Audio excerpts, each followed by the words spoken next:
Live from the Boothill Bottom, it is the T-Bone Worldwide Show with your host, Mr. Tucker Tigris.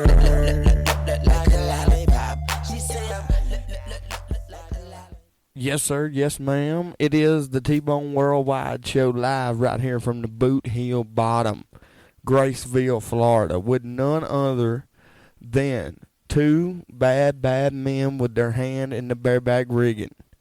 We're talking about Hunter Carter and Mark Kreder, ladies and gentlemen, right here at the Boothill Bottom. How you doing, Mark? Doing good, buddy. Thanks for having me on. Oh yeah.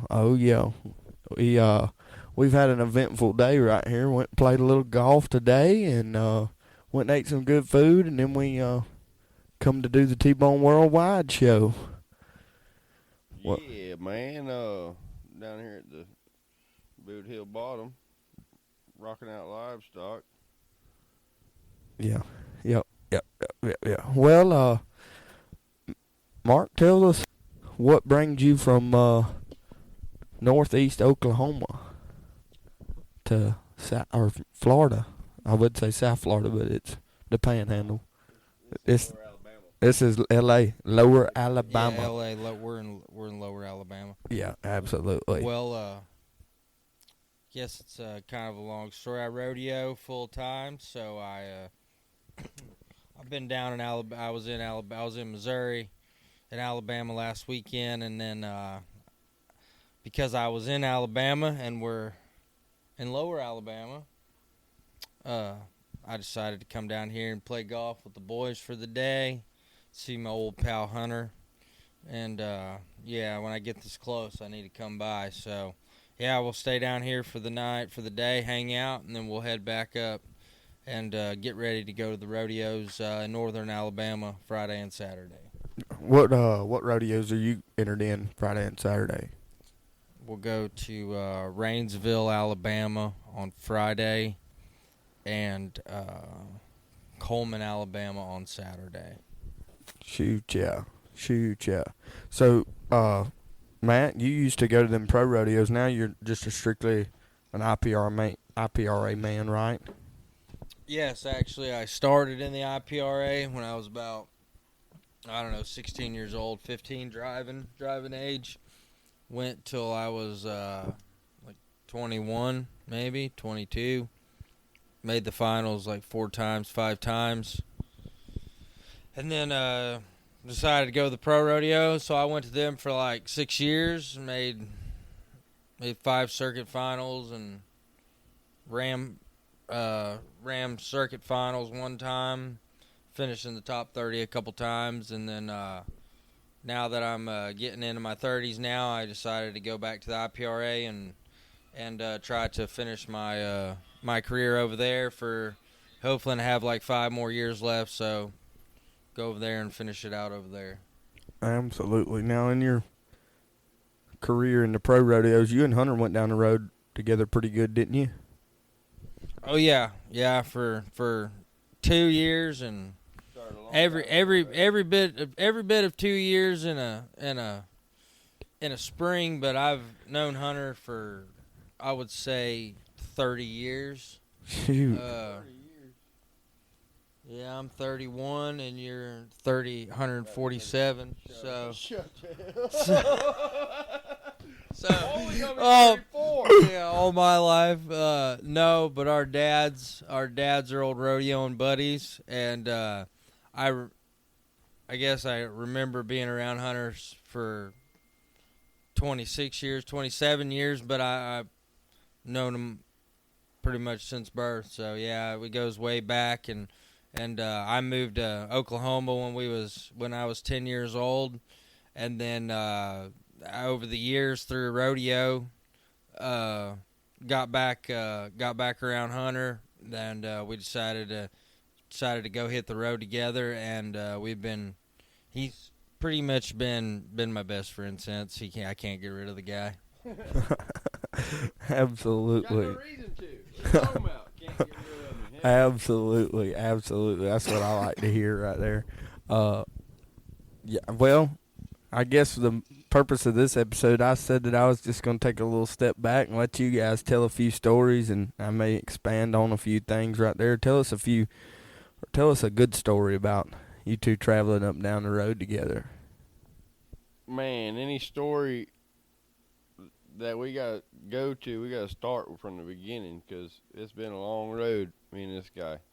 We started out, our dad had a leather shop together, and they had a little roping pen, a little set of calves and shit. We'd go out there every day while they was in there working. We go out there and put as many calves in the bugger chute that they had made up for us as we wanted to, and buck them. You know, most of them didn't buck; they just run off with us. But it didn't matter at that time. All we don't want to do was get on and ride them, shoot.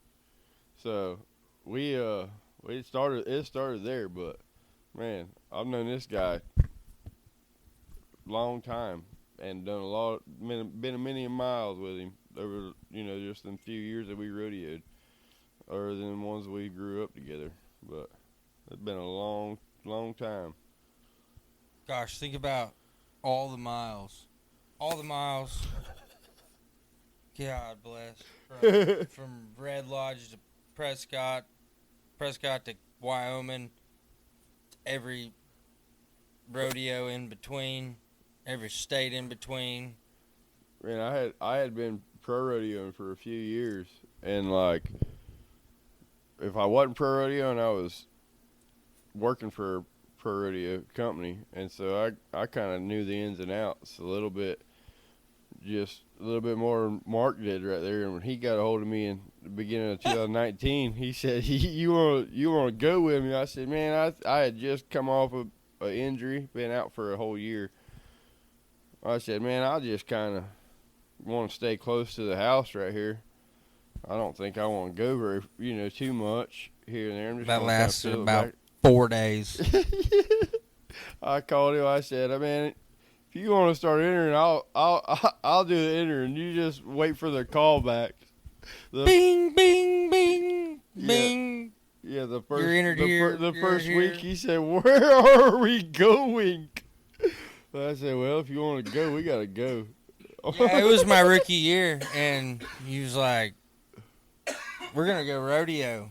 We're going rodeoing. Yeah, and we did. Boy, did we go rodeo, and me, you, and Wyatt Ortega. Boy, we went all over. Everywhere they had a national anthem and a grand entry, we entered and competed. From Texas to Montana, Not Florida, and all the way to California. Oh yeah. Yeah, we're gonna go from Indianapolis, Indiana, at 10 o'clock at night on a night perf. We're gonna make it. We should just try to make it to Brighton, Florida. It was It was a 3 For o'clock. the 2 o'clock perf. Okay, 2 o'clock perf. On the next day. Yeah, That's just the kind of things we did. because Well, I did not approve of that, but I was along for the ride. I Nobody thought we'd make it, by the way. I know Nobody. Everybody we talked to said. And Jackson said, Yeah, "There's no way you're going to make that." Yeah, they said you don't have a flight. We're like, no, we don't. We're have driving. A flight. Yeah, we're I driving. have a Dodge Charger. I said I done mapped it out on my phone 3 Boeing times. Dodge Charger. Yeah, that thing can fly. We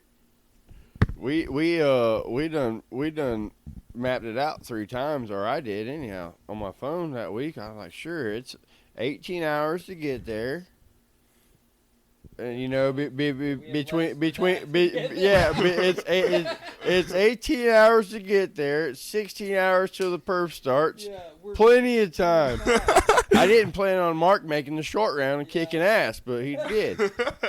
And then somehow we talked Blade Elliott. Shout out Blade Elliott. Because we Shout talked. out Blade Elliott. Yeah, because we talked him into jumping in with it. He said, "I got a flight down there." We're like, "Oh, you don't need that. No, just get in with us. We're driving." Yeah, I've never seen my friends mad at me for making the short round until that night. Oh my, You dude, know, I'm like, dude, you're like, of all the nights for you to ride good, you got to do it tonight when we have to be in Florida at 2 o'clock. And I'm like, it's only an extra $1,000. We're staying. I got Weenie in the short round Yeah, for $1,000. We're staying. We're staying. Dang it! You know, logical thinking here. Yeah, I wouldn't get on Weenie for $2,500. And to top it off, you said kidding. you said good luck. By the time you get off, we'll be at the car. Yeah, we'll be in the car. I'm gonna help you pull your No rig. funny business, okay? Yeah, don't be taking no victory lap or no signing autographs. We gotta go. No funny business. No signing autographs. No nothing. Get your shit and get to the car. We gotta go. Yeah, me and Blade. Okay. Me and Blade will be waiting on you. I get back to the locker room and all I hear is like a, come on, we gotta go. We gotta. Don't forget what that rigging did to you. Yeah, I was trying to. Oh, okay, thanks, Hunter. I was trying to leave that out of the podcast, but I kind of got in a copper rigging fights position there after the whistle, and Riggins or something wound up cutting me pretty good. In a not so good spot in the butt region, and I said, Hunter, how's this look? And you said, it looks fine. We gotta go. It's fine. It's fine. It's Don't fine. Don't worry. And the funniest thing about that whole night is I went to sleep, and when I woke up, we was what looked like a short racetrack. Very short racetrack. Very short racetrack. Down the mountainside. Down the mountainside. And I looked over, and the speedometer said 100 miles an hour, and I said, you know what, I'm going to go back to sleep because if I die, I don't really want to be awake for it. And I woke up, the sun was up, we was on interstate, you was still chugging along, and you said, see, I told you we was going to make it. Yeah, shoot. It was one of them times I saw you wake up and look up. We were coming around the curb. Yeah. So I couldn't look too long. I couldn't look at you too long, but all I noted is I couldn't mash the brake because we was going too fast, so I had to mash the gas to get around the curb. So go back to sleep, little buddy. Yeah, just go back to sleep. Yeah, don't worry about that. It's You're all right. fine. It's a charge. It's a charger. It'll be fine. That's why you bought the charger. That's what you said to And me not- that night. I said, will you please slow down? You said, this is why you bought this thing. We gotta get to the rodeo. Hey, we made it. By God. An hour before the rodeo, and we drove all night long, and all morning, and every step of the way. And all three of us placed. We did place. All three of I us had placed. spots and dots. I placed. I got on. You had Rockstar. You did better than me. And then I don't remember what Blade got on, but I know he placed too. You got on some roan. Red Rover. Red Rider? Red Rider? Red Rover? Red Rider. Red Rider. It was Red Rider. And I got on spots and dots and won fifth. I mean, better than winning nothing. Yeah. Yeah, because I did win Indy that. Now, you said a while ago you wasn't getting on whatever it was for $2,500, but you're going to go drive and get on Zinger. You're going to go drive and get on Zinger, Hunter. Now I'm going to make you tell the Zinger story. Yeah, I was just kidding. I'd get on Weenie. Yeah. I mean, I would have got on Weenie. I don't know. Maddie didn't make the short round. Now you're going to have to tell the podcast about the Zinger story. So that way everybody knows. Well, okay. Well, Zinger, if you don't know, then you don't know. But if you do know, then you know. Zinger was like scary. He went to the finals like early 2000s and knocked people out. Like he bucked so hard, like knocked people out. Well, this is older age Zinger, and he's not that still scary. Still scary because he doesn't he bucks hard, but he's not desirable at all. Like all he wants to do is whack you in the back of the head and try to knock you out, basically. But he's just not powerful enough really to do it anymore. So nobody ever goes to get on him. But I had been out for a year, and I was like, man, I'm not taking for granted what I've got right here. Like I'm going to get on whatever. I need to win some money, like get some qualifications up. I'll go get on whatever. So I had him in somewhere in West Texas, somewhere up there. I can't remember. Not Vernon, somewhere. It might have been Vernon. I can't remember. But I show up, I see Benny. If you don't know Benny, then you don't know Benny. But I see Benny. He said, Shout out to Biggin. yeah, old Biggin. He said, Shout out Biggin. he said, what you got there, Biggin? I said, well, I got Zinger. He said, well, you better go get your motor running, Biggin. I said, okay, yes, sir, 10-4. That's what I had planned. I see Rhett, which is his son. Rhett said, what you got? I told him. He said, and you showed up? I'm like, yeah, Rhett, I showed up. I'm like, yeah, I'm here. I'm here for it. So I get on this monster, and he really wasn't that bad. He kind of had a little move around there. I spurred him, was like 78. I don't know, something like that. 76, 78, I can't remember. Not very many. But when I got back, and I felt good about it, whatever. Got back there. Well, Uncle Benny, he comes up. He said, hey, Biggin, don't worry about that. I'll buck a couple of them off in the next few days. I'll get you a check out of here. Did it every time. Never failed you. Never failed. When he tell you that, hey, bud, you was getting a check out of there, and I damn sure did. I got last hole. It wasn't but like probably $127. He got you a check. He got me a check, dude. I got my fees back. Hey. Woodward, Oklahoma, if you was there on Wednesday and you was between 75 and 77 points, he was going to tell you walking out of the arena, hey, don't be mad now, Biggin. We're going to buck them off Saturday. We'll get you a check. And I bet I won 5th to 8th place at that rodeo every year because of Saturday Night Live. That guy made me so mad over the years, but I loved him to death. He would make me so mad. I got on red bandana at Woodward one year. I'm talking about, I think I came from Salinas just to go get on red bandana. And that's when red bandana was like the kitty's titties. Get on this thing, and I did forevermore just budge it up. Missed it like 2 or 3 times. Just was terrible, and I knew I did. I was like 68 points. Get off mad. Look at the judge. It's all right, Biggin. No. Even worse. Benny goes walking by me. He walks to the judge. He said, yeah, he sure did fuck him up, didn't he? I said, yeah, Biggin, I did fuck him up, didn't I? I said, he said, I'm sorry about that, Biggin. I didn't mean that. I see it lost. He meant it. Yeah, he did mean it. Yeah, he said he sure did fuck him up, didn't he? He meant I was like, holy shit, this old bastard. But good as, I mean, he's just old school, man. That guy.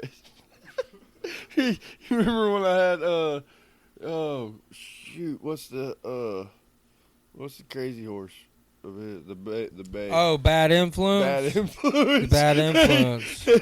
He comes walking. Which time? Are you talking about Phillipsburg? Yeah, when I had it at Phillipsburg, yeah. And he come up there down the bucket chute and goes waving his hand. I said, and that thing went to freaking out because all them horses, they'd stand just as pretty and nice until he come walking up to them. And something about him, man, he would make these horses just lose their mind. And scared of him. Yeah, exactly. He was shout out Benny Beutler, we love you, man. Yeah, if you're listening. Yeah, but he would come up there, and I'm talking about get these horses riled up in a hurry. And this thing was already bad to be riled up in a hurry, and he'd come up there. And I said, hey, back up. Whoa. Yes, sir, Biggin. Yes, sir. Bear down, Biggin. That was one of the best times. Like, hey, back up, Benny. Yes, sir, Biggin. Right, whatever you need. He done mashed you at that point. Yeah. Everybody... When you had a bad one at a Butler rodeo, everybody got real nervous for you when you got on. Everything got real quiet behind the bucket chutes. Nobody said much. Yeah, it felt like a horror movie. You know, he had a bay. I can't think of that horse's number. And it was probably the nicest horse he ever owned as far as hoppy-wise. I got on it at Pretty Prairie one time. 4? No, not 4. Another little bay, but was treacherous in there. Would flip on you and would lose its cool, but was so hoppy that you could basically nod standing on the back of the bucket chutes. I got on it at, you wouldn't remembered it because it was when the gray kicked you, but I got on it at Pretty Prairie. Gosh, I can't think of that bay's name. It is a nice little bay, but it was scary in there, and it would flip on you and paw you, and you was trying to hook your cinch, and Oh, it was treacherous. Benny loved it. He loved him. He loved it. The nicest one I ever had of Benny's was satin sheets. Oh, yeah, that one was nice, too. This one was borderline that night. I had it at, I think it was Pretty Prairie. Pretty Prairie. Yeah. And same time I had the little bag. Yeah, and maybe. Yeah. And there, I think they said it don't need a neck rope. Okay. 10-4, it don't need a neck rope. Whatever. So I get my rigging pulled, get in there. I had a brand new glove, brand new rigging. Couldn't get it in there. Just feeling quite right. I was trying to get it cracked around there. And this thing was leaning. It went leaning on me in there. Well, Rhett comes up there. He's the one flanking it.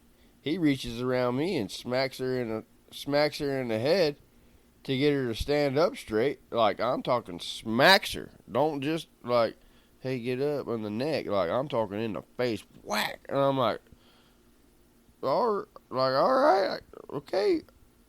10-4, I guess I'll go ahead and nod before this situation gets any worse. Because you're the one, because you're the one supposed to pull the flank and you're up here smacking her in the head. Oh my gosh. It was good times. Good times. Around that band.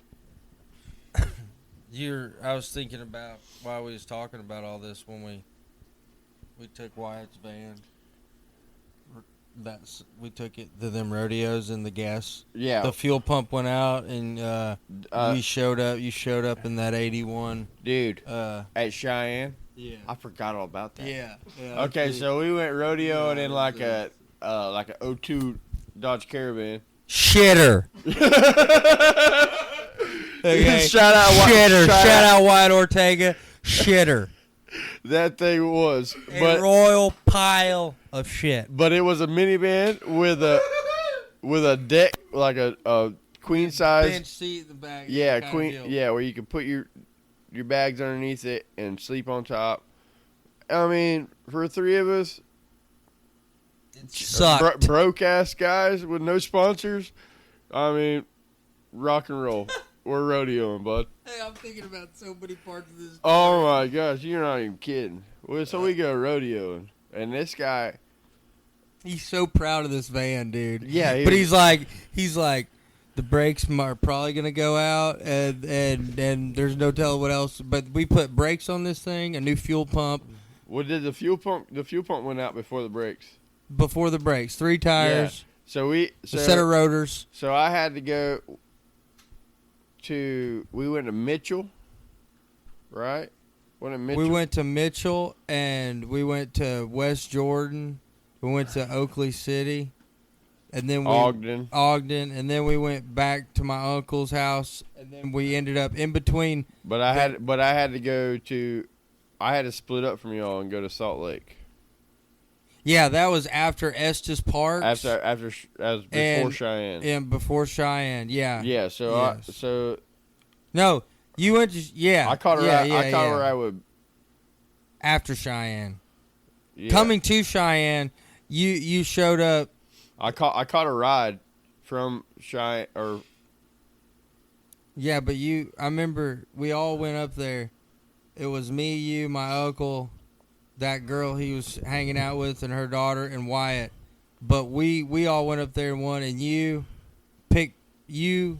No, okay, that's it. Because Wyatt picked you up at the airport in that dig, man. Yeah, and your uncle's. Yeah, your uncle's. that 81 6-speed, 5-speed Ford 7.3. Yeah, I didn't know it. Like I had. Yeah, you thought the van was coming. It was broke down. Yeah, I had. The tank was on the ground. Yeah, on the ground. I had split up from these guys and went to Salt Lake City for the Days of 47. Won the round that night. Won 3,200 or whatever. I'm talking about living big. Oh yeah, whatever. Got my flight back. We're going to Cheyenne that day, no problem. I get landed and they're like, "Oh hey, the van's got trouble. Wyatt's coming to pick you up in my uncle's truck." And I'm like, "Oh no, I hope he gets here."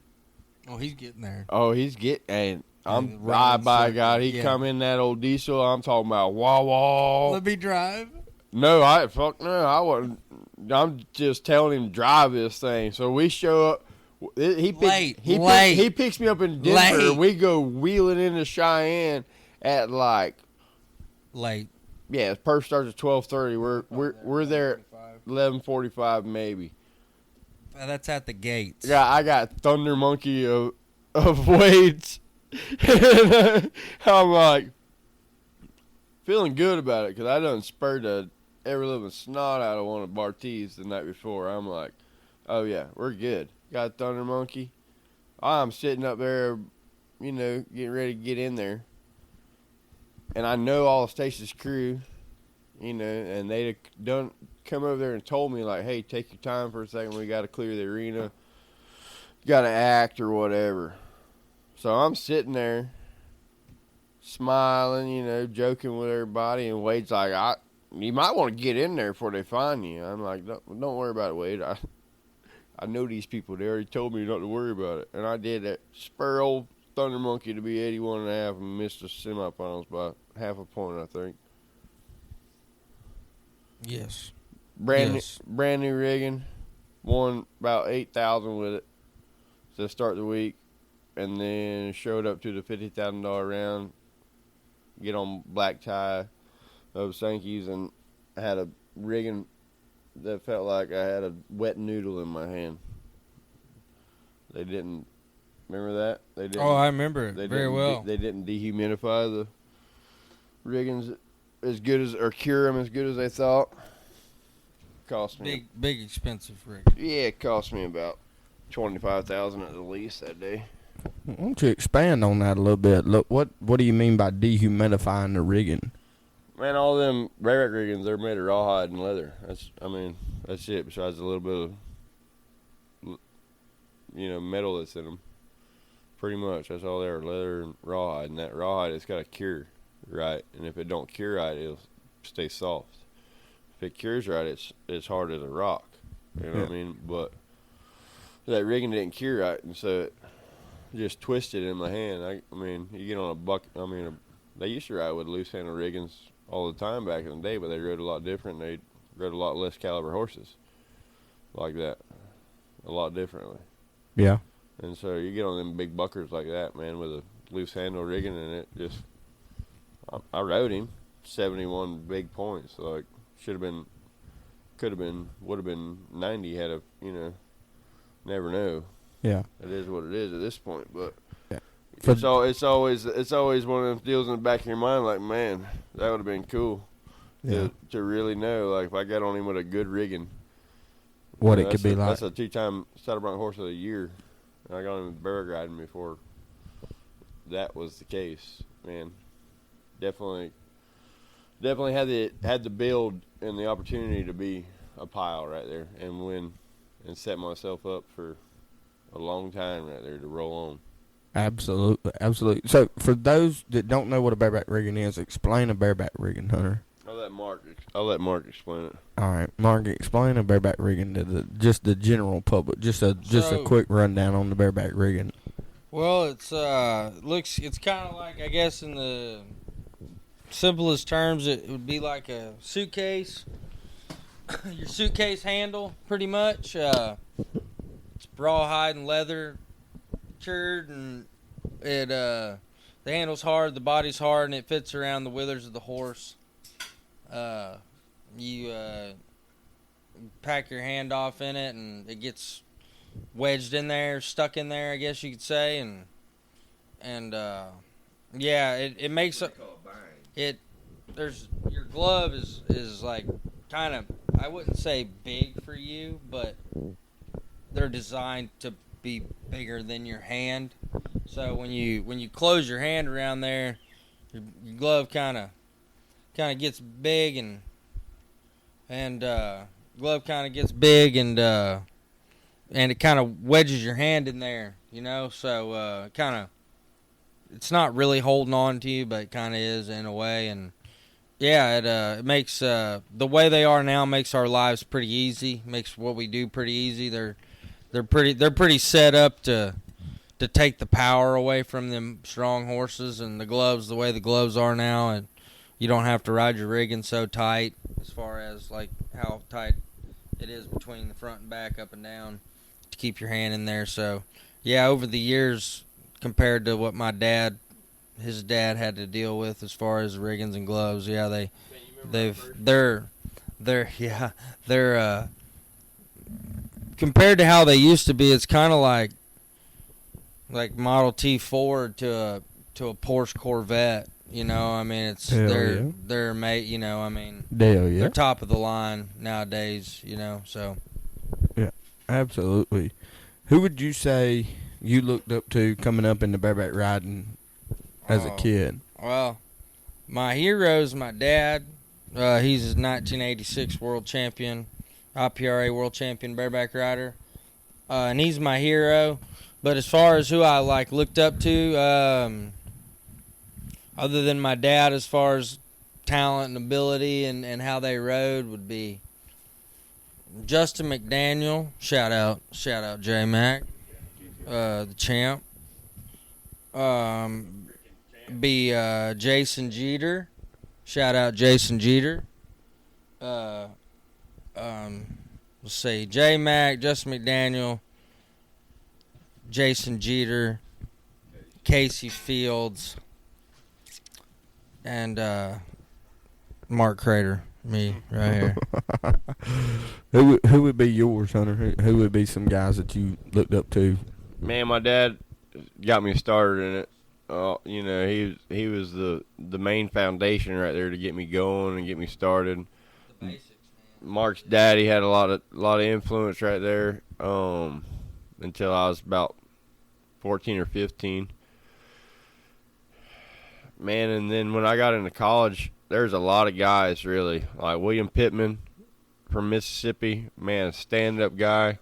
He used to flank horses for Pete, but, I mean, used to kick a bareback horse like you ain't never seen. Long-legged, skinny guy, and I'm talking about would wear one out. Willie P., Jeff Collins, the 2000 world champ. Yeah. Won the average and the finals, or won the average and the world. I mean, and he was right there. He worked for Pete when I was out there at school, and man, he took me under his wing and he taught me a lot. Like, really, he was really good at life lessons. If I had to pick anybody to send someone to, he coaches at Panola College, and if I had any recommendation to anyone on where to go to college, if that's what they want to do, to college rodeo, that is the guy to go see. Even if you can't get in there, try your hardest to walk on to link up with him, because man, he is good as gold as far as just life, man. That guy can just teach life in a bareback riding lesson. He can teach you bareback riding and life at the same time, and you'll never know the difference. Like, he just amazing with the way he does things. But J Mac as well, Justin McDaniel, that guy.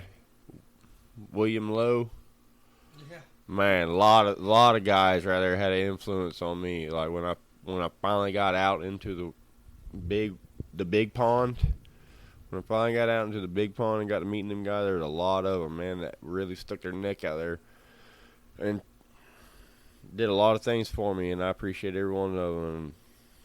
Sorry if I let you down along the way.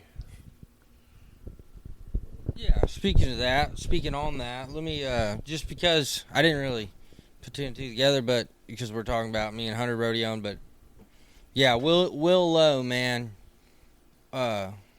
what a guy that guy is. What a humble world champion. Probably the most humble world champion I ever met. After Hunter slowed down a little bit and come back to Florida, started working, I started rodeoing with a kid from back home, NFR qualifier, Jayco Roper. Shout out Jayco. Gecko. Yeah, Gayco Groper, we call him. Yeah, shout out to him. Yeah, we started rodeoing with him, and Will Lowe contacted us and was asking maybe about a horse, I don't know, something, but long story short, we got to go with Will Lowe his last 2 years. Full-time rodeo in 2 years, man, and talk about an awesome opportunity for two kids that didn't know nothing. Once we didn't have Hunter there to kind of guide us anymore, and kind of lead us down the right direction. We got the opportunity to get to rodeo with a world champion, and I tell people that guy would talk to the janitor the same way he talked to a world champion. He never he was awesome. We got to bring him down here for some rodeos in Bonifay, and I got to bring him down here for some rodeos. Got to come over here and hang out at the rodeo inn, right over there across the street there, and BJ's house, and it was a cool time, man. But shout out Will Lowe, 3-time world champion, Amarillo, Texas. Texas, we need you. Did I mention he's from Texas? Shout out Will Lowe. He's awesome. Texan. Oh, I'm gonna circle. By way, Olathe, Kansas. Don't forget that. Yeah. Oh. I'm gonna circle back to something that I wanted to ask Hunter over there. Hunter, what you was talking about doing the entering? What's it like to get out there in the big pond, and how did you learn how to enter? And just kind of walk us through like entering. I never learned how to enter.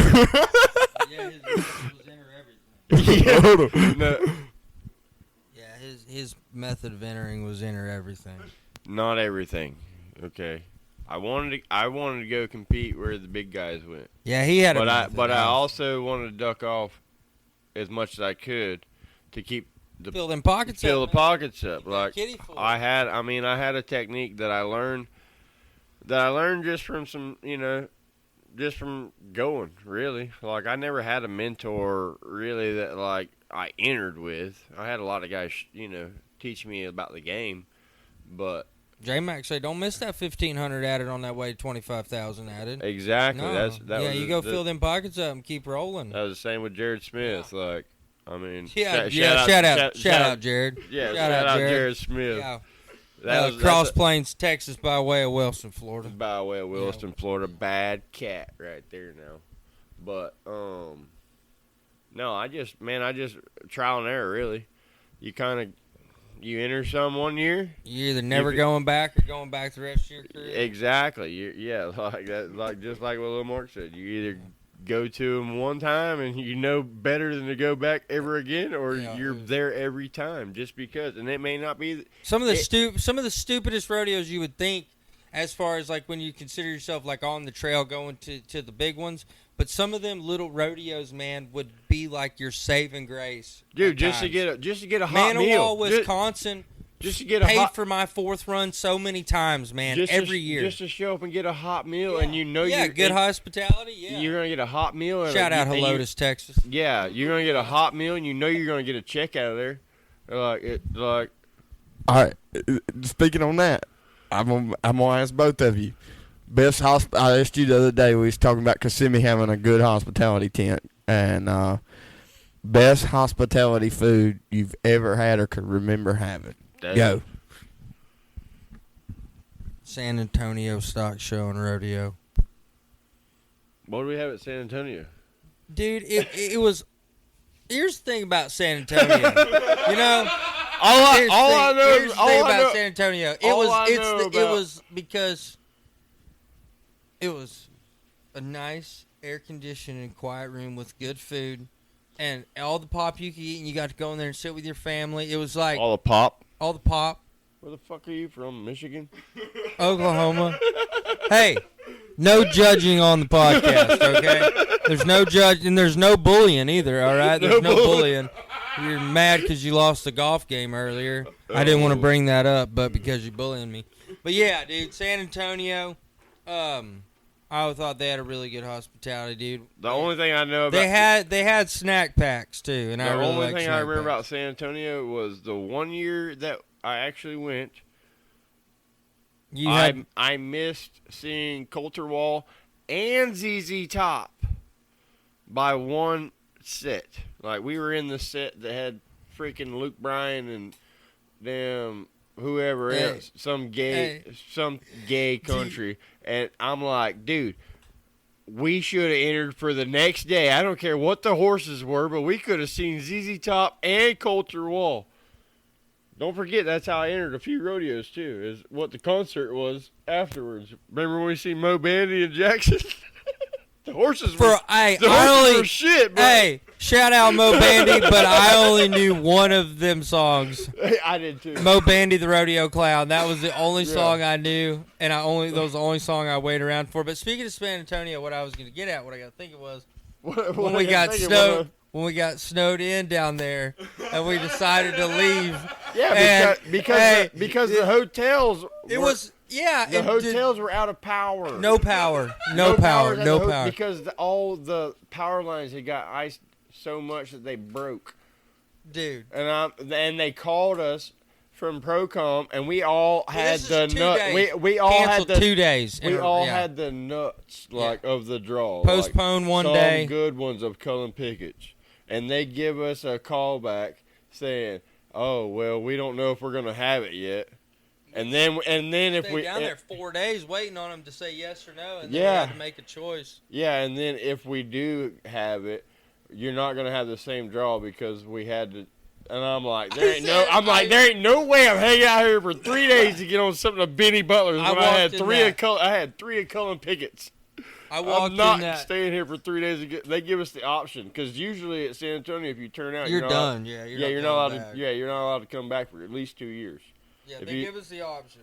But they did give us the option. Jayco's got us that Airbnb, and not the best in the hood. Oh, I forgot about that. The thing was perfect. It was like white with. This was part of my decision to leave.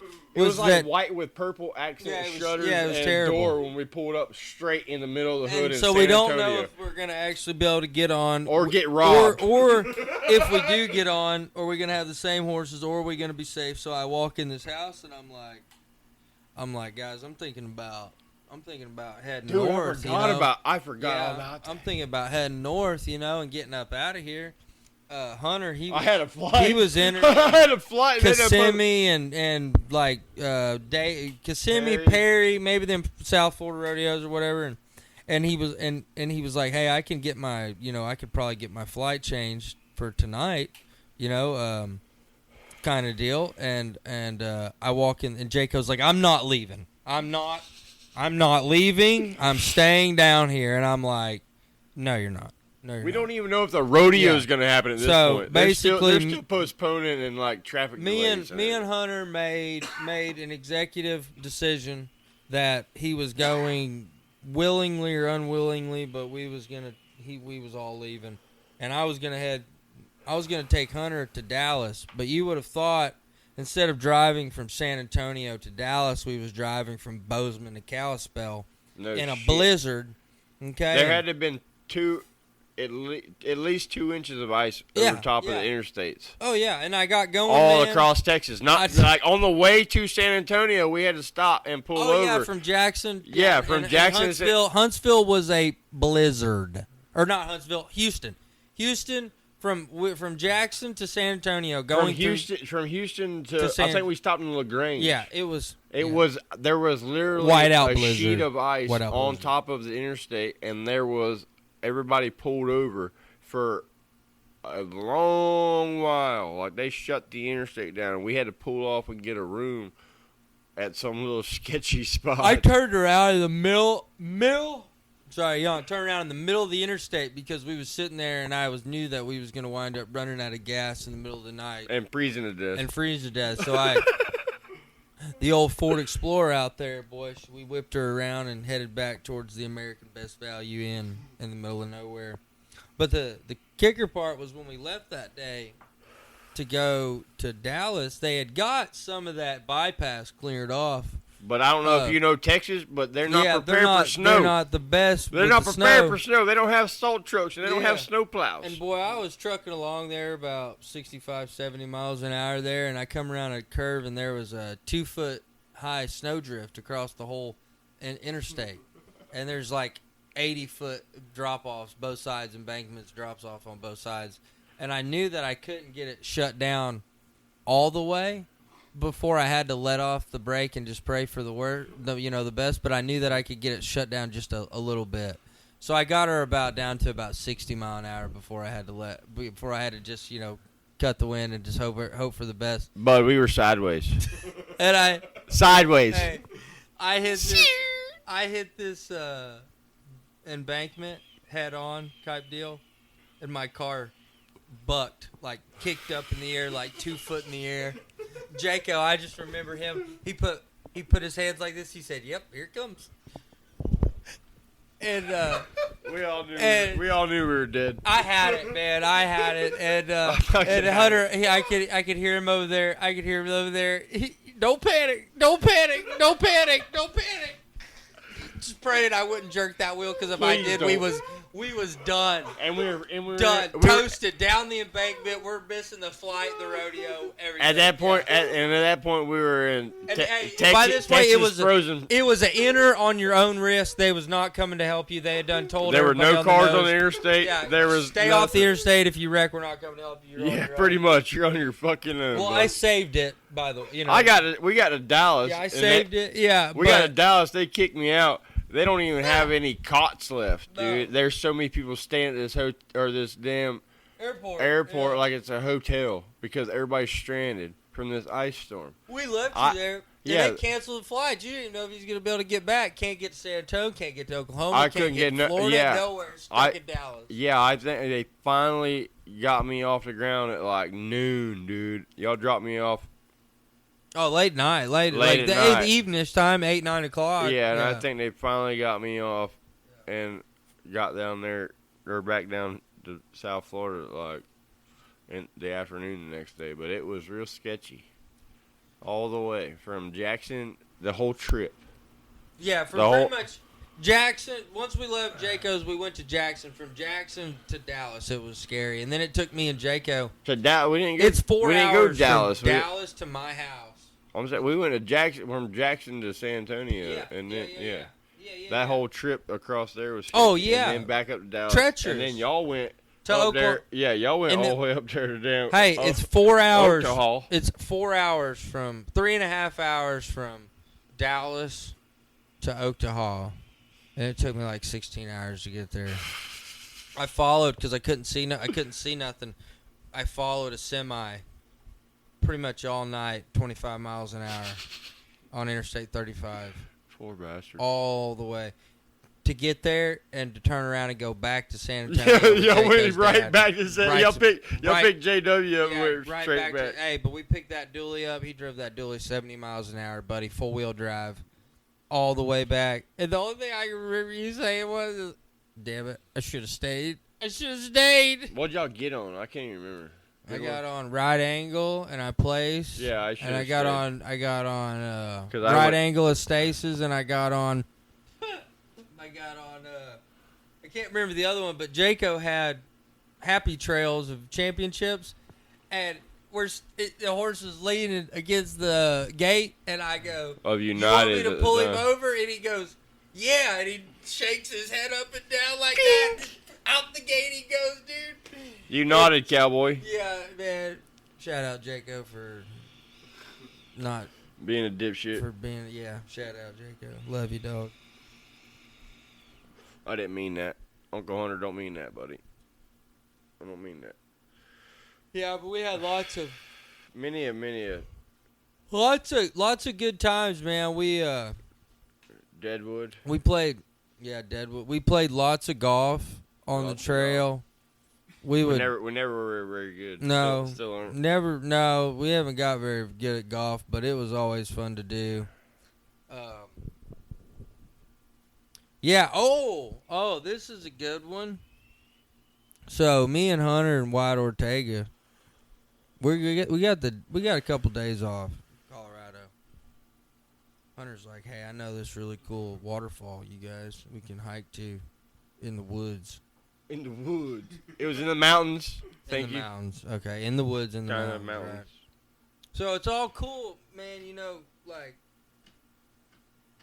we're like, cool. All right, let's go. So we get up, get one morning, have breakfast, whatever diner we could find, and head out that way. And Hunter's like, "I know a shortcut." I'm thinking to myself, you don't even know where we're at right now. How would you know a shortcut? No, I do know a shortcut. Me and Bruce Hard this one time 25 years ago. I don't remember half the way, but yeah, it was a shortcut. We're gonna take it. Cuts off half the trip. Fuck you, I'm not that old. I don't know if you guys have ever seen Lost Without a Paddle. Okay. But it's similar. The story's similar to that. We scaled a mountain. This was no trail. This was no shortcut. This is what you call. Hey, there's a show called. My Jack Russell made it just fine, without no problem. No, look here. This wasn't the trail that the Jack Russell took. Okay, he don't have no idea how the hell we even got there. Okay, all we listened for was the screaming of people jumping off the cliff and splashes. Okay, but we was on. I remember leaning and Hunter going, "Keep leaning, guys, keep leaning." Gravity was taking a hold.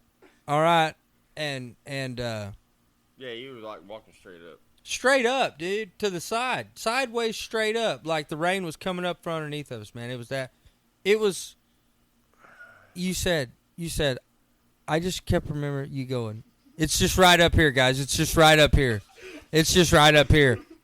And pretty soon, me and Wyatt look at each other, and we're like, I don't think it's right up here, you know? Well, and we did, okay, I got to, before I get to off on the story, we did make it to the falls, okay? But not the way that you're supposed to go. Okay. Yeah, it's never as fun to go down the beaten trail, I can tell you. Well, guess what we did? I told his ass, when we leave here, we're going down that trail that with all the lights and it wasn't near as fun, was it? It was a lot safer. A lot safer. We scaled a mountain, rock climbing, ain't got nothing on us that day. That was like my favorite thing to do out on the road. If I didn't have something to do, just go rock, hiking. Exploring. Yeah, we went to lots of. Dude, I seen a lot of cool places. There was a lot of times Mark was like, "I'm gonna stay in the car." After that day, I was like, you know what? I don't feel like scaling a mountain today. You know. He was real skeptical about where I might take him. Yeah, I wasn't too trustworthy. I mean, I was trustworthy that he'd get us there, but not that we wouldn't die along the way. And I really wanted to get on that night. And I didn't even know where we was going. And I know he didn't know where. Oh, I knew where he was going. You didn't. No. That's what you were gonna say. No, nobody knew where he was going. To be honest with you, it didn't even matter. It's not the destination. It's the journey. Yeah, the journey. You realize rodeoing with Hunter that getting on a bucking horse is actually the safest part of your day. Yeah. It's everything else. Driving is the most dangerous. No, and I'm not even talking about that. That was dangerous, but any adventure with you was dangerous to our health. There's no doubt about that. We was gonna take the scenic route, the most dangerous route. Driving was, but hey, I did a lot of driving, man. We did a lot of driving. What do you think? Besides, I guess that one was about the closest, Charlie. To death? No, not to death. Closest to like missing a rodeo. We was pretty good about from Malala or St. Paul to Malala. Yeah, I don't know. We was pretty good about making rodeos because I was so or Red Lodge. I was so ridiculous about getting there on time. Or Red Lodge to Cody. No, you didn't let me enter too many double day rodeos. No, I was pretty good about that. But I remember that my rookie year, I was getting into everything, and you and Wyatt was getting into about half of what we was entering. Yeah, and so you was like I was like, where are we out? Where did we get out? And you was like, well, you're out at Cody, Red Lodge, and Livingston, and we're out at Cody. And I'm like, I don't really know if I wanted. That doesn't sound very fun by myself, to be honest. But you're like, it's fine. I'm going to drive. I'll drive. We're fine. And I'm like, you know what? I really just don't really like doing that. So I think the Cody to Livingston, or the Red Lodge to Livingston deal was a lot, because then we had to go from there to Prescott, Arizona, by the way. Yeah, we got filled up. Which, and it wasn't that we got filled up. That's how pro rodeo is. You're gonna. Yeah, you might have all the plans that you want. Yeah, you might have this all wrote down. Going back to the inner end, like you might have every plan, it all planned out to the T. But until you get them callbacks You don't know where you're going. You don't know where you're going. But And it depends on how you enter it. Like, you got to enter it right. If not, they'll double you up. Like, where you either got to turn out of here and still pay the fees and the fine for turning out, or whatever. Like, so I can tell you that exact run that we did that year. We went Buffalo, Granite Falls, one other one, and then we went Springdale, Pecos. Buffalo, Minnesota, Granite Falls, Minnesota. Yeah, and then we Pecos, went Texas. We went Texas. Springdale, Arkansas, Springdale. Pecos, Texas, Window Rock, Arizona. Then we went to Cody, Wyoming, Livingston, Red Lodge, Cody, Prescott, West Jordan, Cody, Wyoming, Livingston, Montana. Red Lodge, Montana. Red Lodge, Montana. Where? Prescott, Arizona. And then we went to West Jordan, Utah, Oakley City, Utah. And then we ended it on the 9th in Estes Parks, Colorado. That would be the We went to Mandan. That was after. Oh yeah, and we went to Mandan too. I forgot about that. After. Yeah, I forgot about that. Yeah, after Oakley and West Jordan, we went to Mandan, I think. Probably Killdeer. Didn't we go to? No, we didn't go to Killdeer. No, we did. I don't remember. Didn't you go to St. Paul? Mm-hmm. No, you never went to St. Paul. No, I didn't like going to St. Paul and them because there was all them other rodeos that was right there. Yeah, that's right. That was me. And if you went to St. Paul, that was damn near had to fly to make St. Paul and any other rodeo besides Malala. And I'm just letting you know, I made that trek a couple times, and that is a fun one, dude. It's like they start one rodeo at 7, one at 7:30. One starts with the barrack riding, one starts with the saddle bronc riding. St. Paul starts with the barrack riding. You gotta go to St. Paul first. Time you get off your barrack horse, you don't have time to like untape and put your other clothes back. Like, you just stay ready to go. Keep your gird on your rigging, and you're in the truck. It's 30 minutes to the rodeo, and when you get there, bareback horses are loaded at Malala. Like, you show up from St. Paul, bareback horses are loaded, and you're throwing your rigging on, ready to go right again. That is so much fun. I made that a couple times. I got on Cajun Queen there one time of Big Ben's. First year we went, we didn't do it the same day. Me and Mason Johnston went to St. Paul one day, and I got on Big Easy. Remember that thing? Mm-hmm. Oh, yeah, Mike Corey's. Big. Yeah, I remember Uncle Mike. Smacked that thing for about 6 seconds, and then it yanked me down. I think I hit it right on top, and it yanked me down. To be a pile at St. Paul. And yeah. So they're like, you aren't going to Malala. Everybody's rushing. We didn't know. Like, I'd never been on that run. But everybody's rushing to get out of there, and they're like, you ain't going to Malala? You ain't going to Malala? We're like, no, we're going to Malala tomorrow. They're like, it's only 30 minutes down the road, you idiots. Yeah. Like, y'all could have made it today. We're like, well, we didn't know. Yeah. I was still on my permit. But then I go to Malala the next day. I got Cajun Queen and smacked that thing around in a circle to be like, I was like 82 and win third at Malala. And nobody knew who I was, but you know what I mean? Then they had a little bit about, that wasn't a very big rodeo, but it's a big, during a big time of the year. It's during the 4th, though. Yeah. Everybody's there. Casey and Till, everybody's there. So it was cool. Yeah, the 4th is a fun time of the year, and there's a lot of different ways you can go over the 4th, and any part of the country. And you can fight with them guys all you want, and then there's ways you can fight with them a little bit, and then you can kind of ease off and fill your pockets up. I found out that, like, Manawa, Wisconsin was a gosh dang money tree, and boy, you could go there on like the 29th or 30th before everything got busy and crazy and pretty much pay for your whole weekend, and I wind up doing that a lot. But I'd have to like catch a ride to Manawa, and then you got to fly west because you can't make it anywhere ever out there without leaving where you're and flying out there and catching, getting in with somebody once you got to like, say, like Denver, Utah, pretty much you're going to leave Manawa, and you're going to fly into Salt Lake, and you're going to go from Salt Lake to all them other rodeos. But pretty much anywhere you go, you're going to run into somebody that... Oh, somebody's going. Somebody's coming to get some Yeah, money. when my transmission blew out that year, Jaco, shout out Jaco, blew my transmission out in my car. I went from... That was when we went to Arcadia and them, remember? Yeah. We went to Arcadia and Burnell and all them. My car started messing up in March. Burwell? Arcadia, Burwell?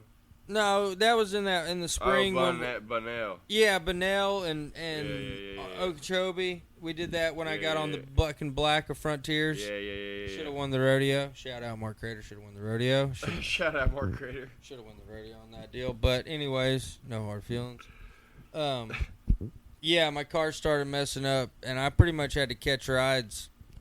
And that was the first time I'd ever done that. You know, like no ride, not knowing how I'm getting there, really, not knowing.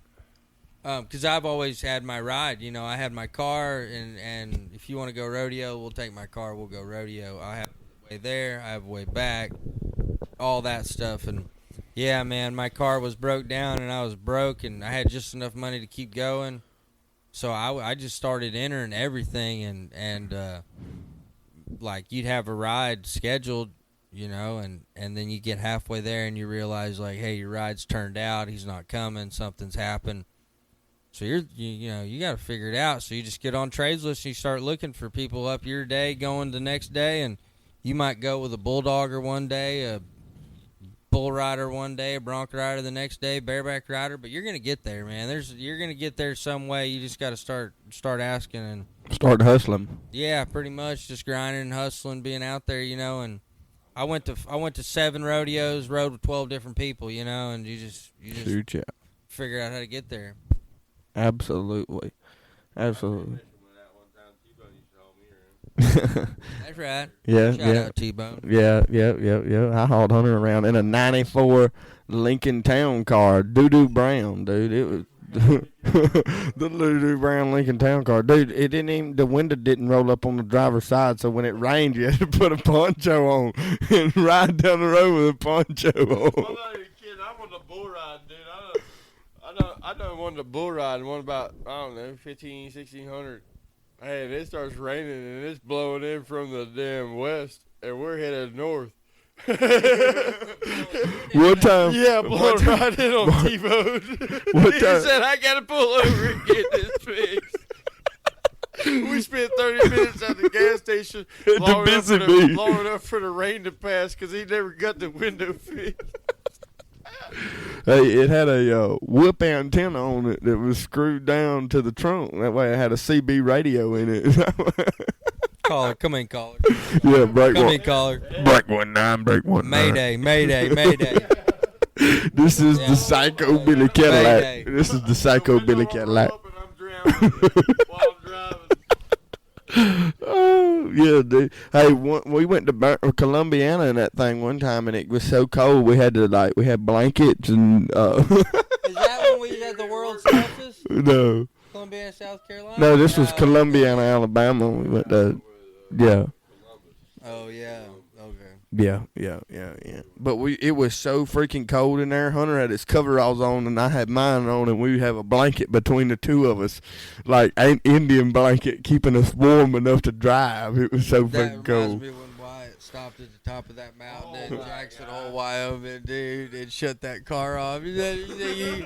We'll get carbon monoxide. I said, let us die. No, I'm driving. Right, and I've been driving. We was headed to my... in that van, dude. We was headed to we Helena. Had a day off. We was headed to Helena. Yeah, we had a day off going to Helena, Montana to see my buddy. Wyatt Bloom. Yeah, shout out Wyatt Bloom. Dragon Slayer. That's the only guy I've seen spur Medicine Creek and get off with a smile. And come down and come down. Rosser. Made that bitch piss herself. Yeah, Rossers. Or himself. Shout out Reno. Rosser. Yeah, bad some up. Anyways, we're headed to Wyatt's. We're headed to Wyatt Bloom's. Wyatt will take you. I'm like, hey, you gotta drive. Oh man, I can't. All right, I'll drive. Well, he goes driving. He drives a little bit. I'm tired. I'm like, man, we're not far. We're literally on the top of like Jackson Hole, Wyoming. Top. I didn't know we was at the top. I of this didn't know. mountain when I we didn't know stopped, either though. till the next I just morning. knew we was a couple hours out. Yeah, I'm from like, where we started, which was like 12 hours out. We wasn't that far away. Yeah, we wasn't that far away. I'm like, you can make it. You hadn't driven all day. You can make it. He says, No, "Okay, I'm gonna keep going," and then pulls over. Yeah, and then pulls over. Shuts the car off. Shuts the old Which is fine. shuts the old raggedy van off because I'm sure we would have died of carbon monoxide. I don't, dude. If we'd have stayed warm. I woke up with frostbite. Yeah, if we'd have stayed warm enough to stay asleep, we would have definitely died from carbon monoxide. Because we definitely woke up freezing to death in July. Hey, at the top of this mountain. July 24th. Okay, yeah. we're almost in August here, people. Yeah. All right. And it's 10 degrees inside this van. The sun's coming up, and we're like, no. I said, there ain't no way. I'm like, where are we at? I said, Wyatt. I said, Wyatt, turn this van on right now and get some heat going. Oh, dude, we could get carbon monoxide. I don't give a shit about carbon monoxide right now. You turn this van on. We start driving, and we get down. Fuck it, I'll drive. I'll drive. Yeah, Hunter gets up, starts driving, and he goes, I hear him go, "You idiot. We're in Jackson Hole, Wyoming, and you stopped on top of the mountain." Yeah, you dumbass. Wyatt just pulled over on the side of the road on one of them, like, scenic lookouts, you know, like, on the top of the mountain. Like, where you can see all the way across the whole United States because you're at the highest point. Continental Divide's right there. And he just pulls over and turns the van off and goes to sleep. Yeah, so I'm headed down the mountain the next morning, you know, already freezing to death. First side you see. No, first little curve I get to, and I go to tap the brakes, and they go. Oh, that's when. I'm like, what? Why? What? I think that's the brakes. I'm like, yeah, no kidding, that's the brakes. I'm like, what? I thought you said you had this thing ready to go. Oh, I did. But I guess we need to fix the brakes. I'm like, yeah, I just hope we make it to the bottom of the mountain. And luckily, we made it to White Bloom, so. We made Wyatt Ortega fix him. I was fined. I was getting fined up, so that was like I had to go. I had to go pretty much home after Helena. But I remember when we left Helena, it was straight back Helena, Montana, to Claremore, Oklahoma, and I did not think that van was going to get us there. Yeah, I thought we were going to have to pawn it on the way home. Honestly, I would have pawned it even if we didn't need to, but Wyatt loved it, and he got us there. He was proud of that van. He was proud of it. He really was. I wasn't too proud of it. No. Well, folks.